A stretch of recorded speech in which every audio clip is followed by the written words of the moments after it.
Welcome back, everyone. Before we dive in, make sure you drop your thoughts and the lessons you took from this story in the comments. And don't forget to like and subscribe. Let's get into it. I walked into the family courthouse in downtown Boston, knowing everyone in that room had already decided how my story would end. They thought I was reckless. Some thought I was desperate. A few probably thought I had finally lost my mind. My name is LaToya Bennett, and that morning I was representing myself in a divorce case against my former husband, Quentin King. Quentin was not just my ex. He was the chief executive officer of North Shore Freight Group, a logistics company everyone in the city knew. Powerful friends, endless money, and a legal team that looked like they were built to crush people quietly and efficiently. I had none of that. No attorney beside me, no briefcase full of color-coded binders, no whispering assistants sliding notes into my hand. Just me, a worn legal pad, and a calm I had practiced for months.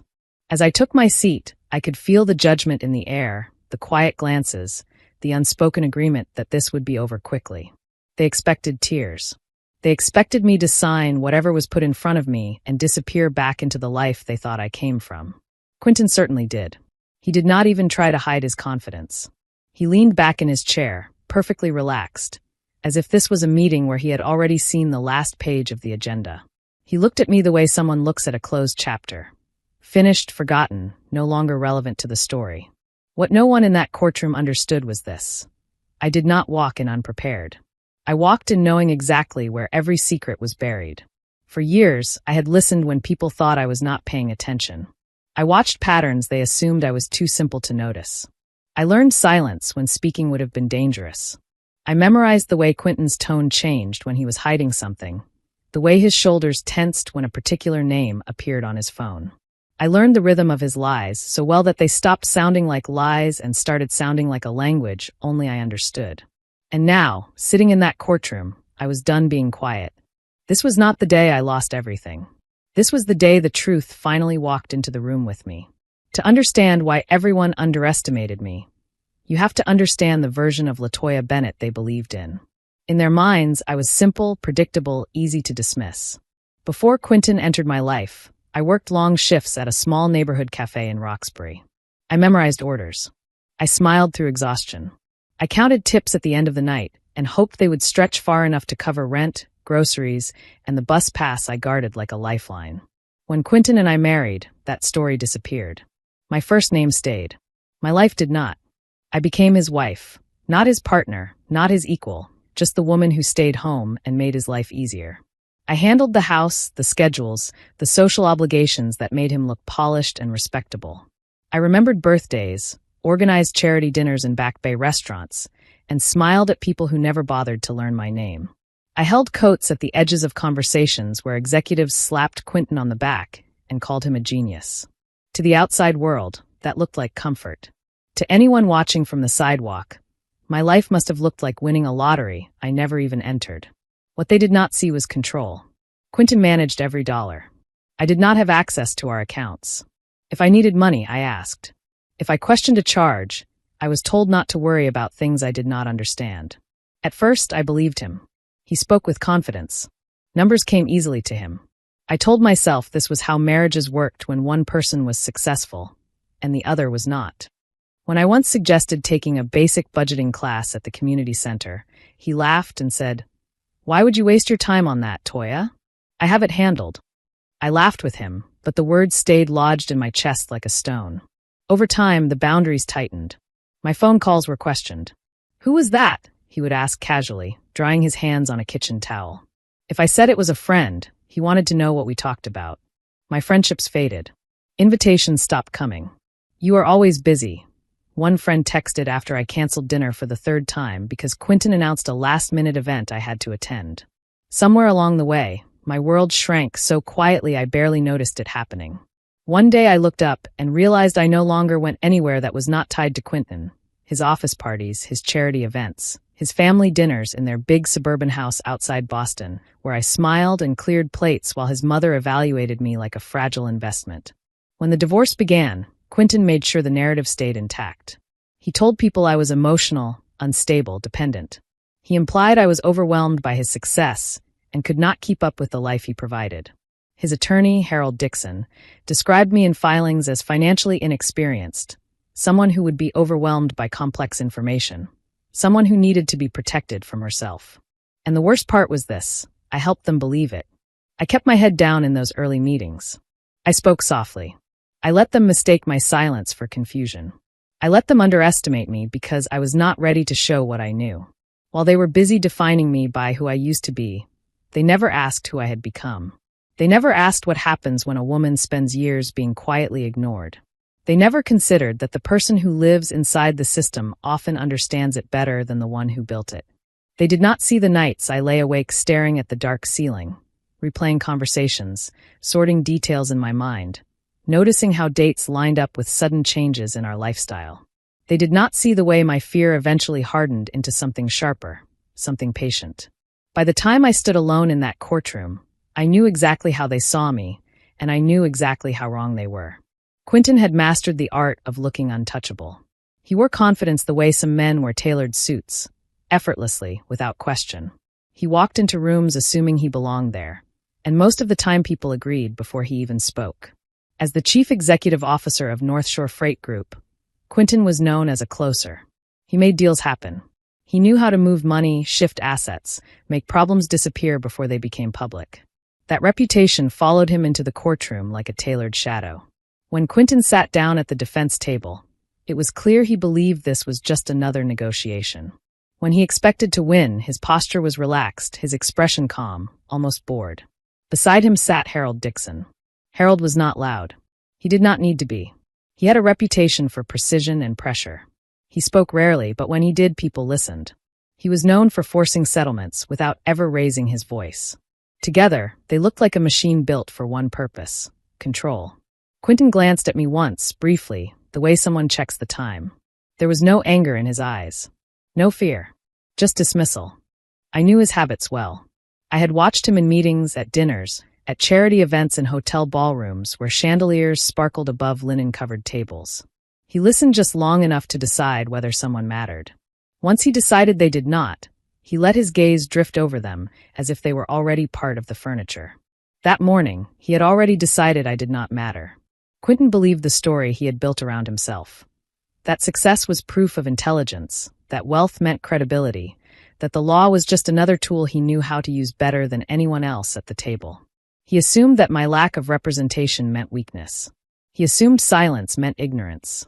What he failed to consider was this: men like Quentin spend their lives speaking. They rarely practice listening. I had spent years doing exactly that. Every late-night call, every rushed explanation, every moment he thought I was too distracted to notice. I remembered them all. I remembered the night he paced our kitchen, Bluetooth in his ear, murmuring, "Move it before the quarter closes. No, not that account, the interim one. Yes, that one. Just hold it there." I stood at the sink, washing dishes more slowly than necessary, letting each word soak into me like water. He never looked at me. For him, I was background noise. For me, it was a lesson. While Quentin was busy building his image, I was building something quieter.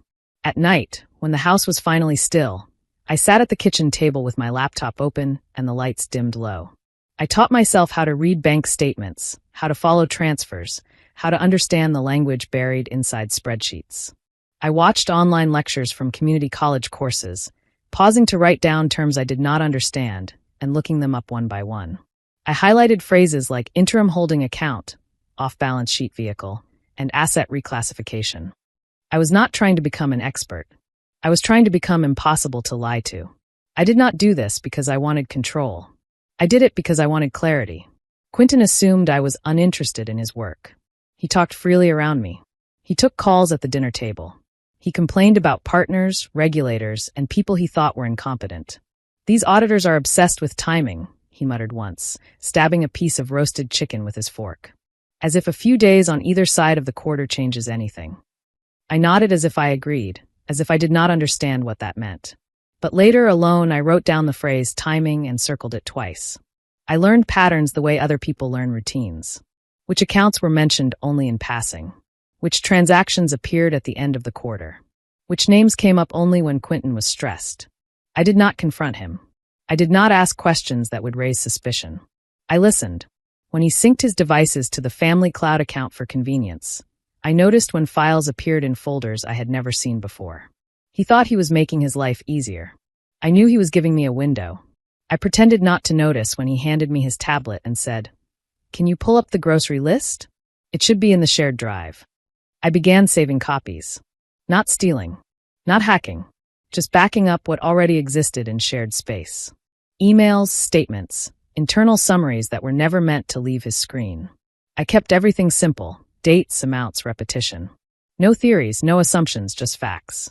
I created a separate account he did not know about and sent documents to myself one at a time, always months apart, always from different devices, always late at night.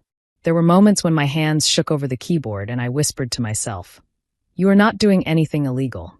You are just not letting yourself disappear." There were nights I wanted to stop. Nights when my mind felt like a maze of numbers and what-ifs. I told myself I was overthinking, that nothing I found would matter anyway. Then I would remember the day Quentin cut off my access to our joint credit card without warning. I was standing in a grocery store line with a cart full of food when the card was declined. The cashier's polite smile faltered as people shifted impatiently behind me. I called Quentin from the parking lot, my voice shaking. He sighed and said, "You have been swiping that card like it prints money. I am reining things in. You will be fine." I stood there, holding a receipt for the few items I could cover with the cash in my pocket, and I understood exactly how fragile my life really was. That was when I realized something important. Preparation is not about revenge. It is about survival. By the time Quentin filed for divorce, I had months of information quietly organized in plain folders with boring names. Nothing dramatic, nothing flashy, just a clear map of where the truth lived. So when I walked into that courtroom alone, I was not guessing. I was confirming. They thought I came empty-handed because they could not see what I was carrying. They did not realize the quiet woman they ignored had been paying attention the entire time. And attention, when combined with patience, is far more dangerous than anger. The courtroom felt different once the hearing began. At first, everything followed the expected rhythm: formal introductions, polite language, carefully measured confidence from the defense. Harold spoke smoothly, laying out a familiar narrative: a successful executive, a short-lived marriage, a reasonable offer extended and refused. Quentin barely looked at me as Harold talked. He already knew this version of the story by heart. I watched the judge's expression remain neutral, the clerk typing steadily, the gallery shifting with casual interest. It looked routine. It was not. When it was my turn to speak, I kept my voice steady and my words simple. I did not accuse. I did not dramatize. I asked questions. I mentioned a holding account Harold had not referenced, an investment vehicle Quentin had dismissed as insignificant during our marriage. "Ms. Bennett," the judge said carefully, "are you suggesting there are assets not included in the current disclosures?" I met the judge's eyes and replied, "I am stating that there are accounts tied to Mr. King that do not appear in the disclosures provided to the court. I will be addressing them during testimony." My heart pounded so loudly I could feel it in my throat, but my voice stayed even. The reaction was immediate. Harold paused just for a second, but it was enough. Quentin shifted in his chair. The judge leaned forward slightly, attention sharpening. The court reporter looked up, just briefly, as if marking the moment. I did not explain everything. I did not reveal documents yet. I simply stated that certain assets had not been disclosed and that I would be submitting evidence at the appropriate time. Harold objected quickly, labeling my statement as speculation. He spoke confidently, dismissing my words as a misunderstanding of complex financial structures. I did not argue. I just nodded and said, "I will provide documentation when appropriate." That was when I felt it, the shift. What had been routine suddenly felt unstable. The energy in the room changed from certainty to caution. Quentin leaned toward Harold and whispered something I could not hear. Harold nodded once, his jaw tight. They were no longer dismissing me. They were adjusting, and that told me everything I needed to know. I had not won anything yet, but the illusion of control they walked in with had cracked, and once that happens, it never fully repairs. The judge called the first witness for the defense, and Quentin chose confidence over caution. Leon Chambers, the chief financial officer of North Shore Freight Group, took the stand with the ease of a man who had testified before. He spoke clearly. He smiled politely. He answered questions as if this was nothing more than a formality, one more box to check before returning to spreadsheets and conference calls.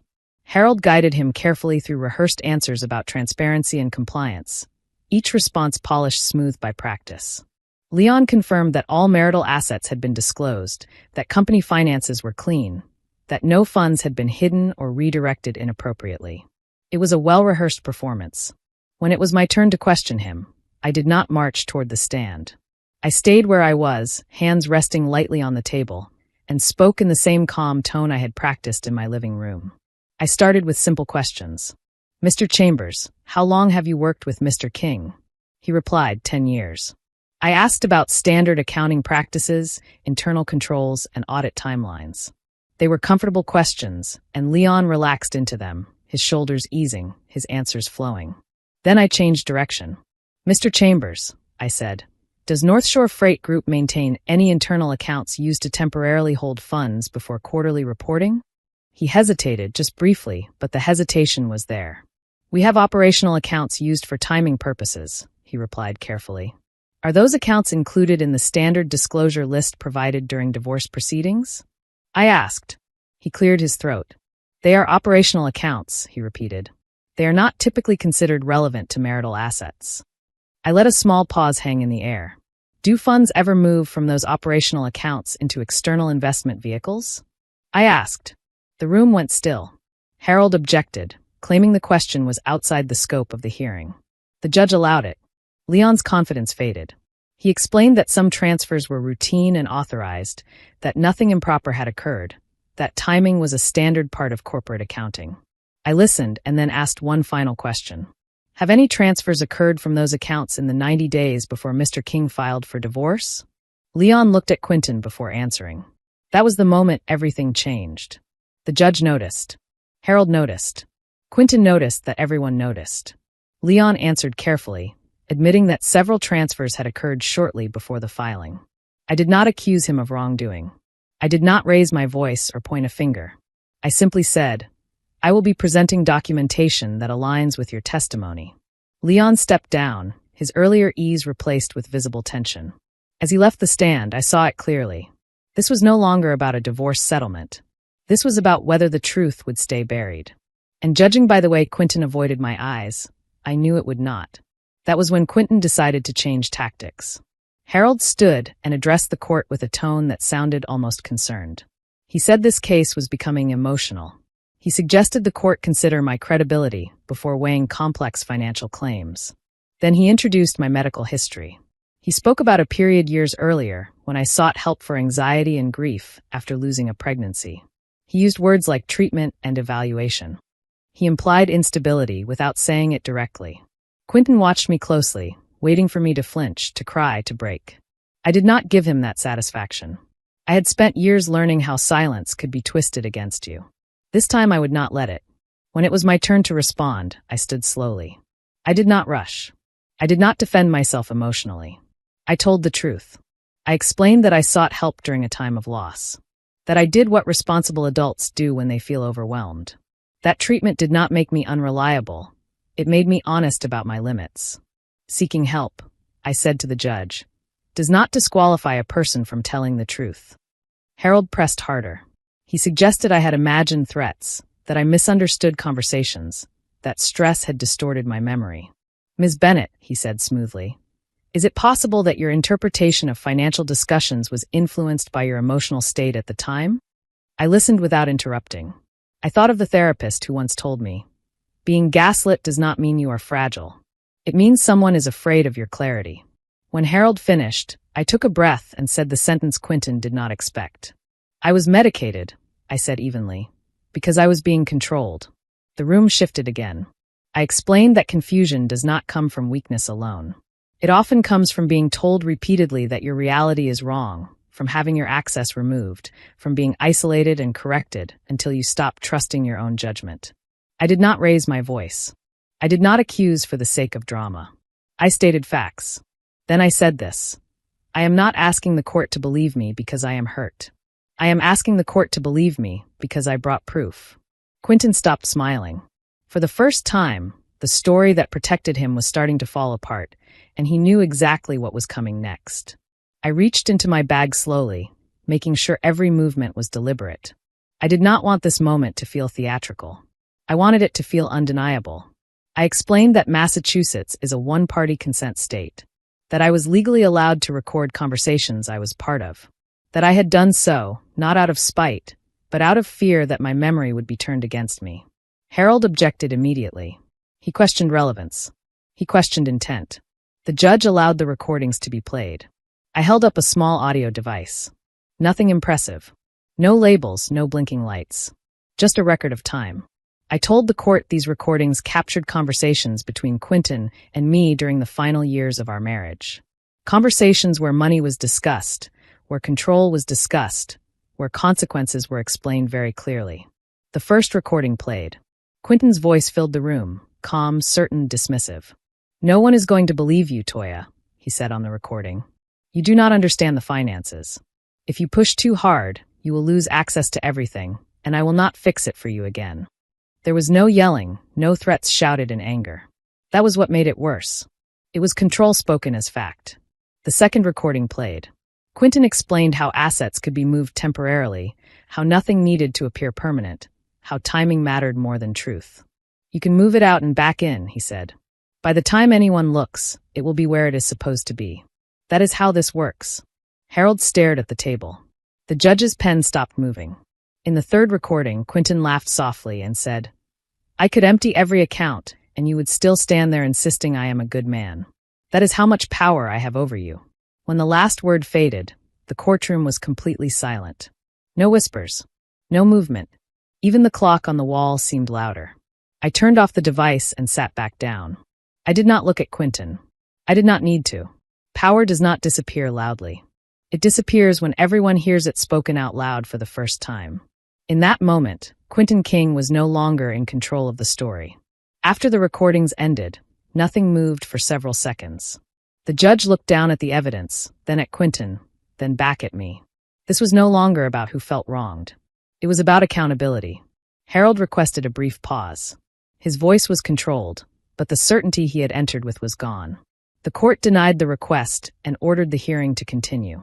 The judge asked direct questions about timing, disclosure, and whether all assets connected to North Shore Freight Group had been properly reported. Quentin answered carefully at first, his usual ease replaced with strained brevity. Short responses. Limited explanations. Then the questions became narrower. The answers became slower. The judge ordered a temporary review of financial disclosures and requested immediate documentation related to the transfers mentioned during testimony. Accounts were flagged. Access was restricted. Nothing dramatic happened in that moment. No shouting. No raised voices. Just procedure. And procedure is often more frightening than confrontation. Quentin finally looked at me again. Not with anger. Not with confidence. With disbelief. He had believed this room would protect him, that his position would outweigh my words, that money would speak louder than truth. But once facts enter the record, belief no longer matters. The judge made it clear that further investigation would follow, that incomplete disclosures carry consequences, that credibility had shifted. When the session adjourned for the day, Quentin did not stand immediately. Harold leaned toward him, speaking quietly. The tone was no longer instructive. It was urgent. As I gathered my papers, I felt something unexpected. Not victory. Relief. For the first time since the divorce began, I was no longer defending myself. The truth was doing that work for me. I walked out of the courtroom into the late afternoon light. The city sounded the same, buses groaning at stops, horns in the distance, footsteps on the sidewalk. But everything inside me had moved. The legal process did not end that day. Investigations take time. Paperwork stretches on. Consequences unfold slowly, often buried in language only a few people understand. But something far more important had already happened. My voice had entered the record. I went back to a smaller apartment in Dorchester. I bought my own groceries. I set up a checking account in my own name for the first time in years. None of it was glamorous. The kitchen counter was chipped. The bedroom window stuck on humid nights. But every choice inside those four walls was mine. I relearned how to live without permission. I relearned how to trust my instincts. The first time I sat across from a bank representative to open that new account, she smiled and asked, "Employment status?" I swallowed and answered, "Between jobs, but actively looking." She nodded, tapping on her keyboard, then looked up and said, "You are starting something new." That counts as work too. I walked out with a debit card that had only my name on it and stood on the sidewalk, just holding it for a moment, feeling the weight of a plastic rectangle that represented the end of dependence. Friends who had drifted away during my marriage slowly reappeared. My friend Rochelle called one evening and said, "I heard a little about what happened. Are you okay?" I stared at the bare living room wall and said, "I am getting there." She hesitated and then added, "I am sorry I stopped calling. It always felt like I was talking to you through him." I could have told her she should have tried harder. Instead I said, "You are here now. That matters." We sat on the phone for an hour while I told her pieces of the story, not as evidence, but as history I was finally allowed to own. People asked me if it was hard to start over. The truth was, starting over was easier than staying invisible. What took time was forgiving myself for how long I stayed quiet. I replayed moments when I laughed off red flags, when I told myself things would get better, when I believed being chosen was the same as being valued. It took time to understand that staying was not proof that I was weak. It was proof that I was hopeful. Leaving was not the moment I found my strength. It was the moment I decided to use the strength I had been building in silence for years. I was not weak for surviving. I was strong for preparing. For every document I saved. For every late-night spreadsheet I taught myself to read. For every time I bit my tongue and listened instead of arguing with a man who thought the conversation began and ended with him. As the days passed, I realized something quietly powerful. I was no longer defined by the marriage I escaped. I was defined by the clarity I earned. Quentin's power had always depended on me doubting myself. The moment I stopped doing that, his power shrank to the size of the truth. People often say that power is loud. They imagine it as shouting, as dominance, as someone always speaking first and last. That is not the kind of power that changed my life. The power that mattered was quieter. It was patience. It was observation. It was choosing to understand instead of reacting. It was knowing when to stay silent and when to finally speak. It was the steady hand that pressed record when my heart was racing. It was the calm voice that refused to crack on the stand. It was the simple act of walking into a courtroom alone and knowing I was not empty-handed. Quentin believed strength meant control. He believed money could replace accountability. He believed the story he told about me, that I was fragile, foolish, forgettable, would survive forever if he repeated it often enough. He was wrong. Not because I fought louder than him, but because I prepared longer. I did not arrive in that courtroom begging to be believed.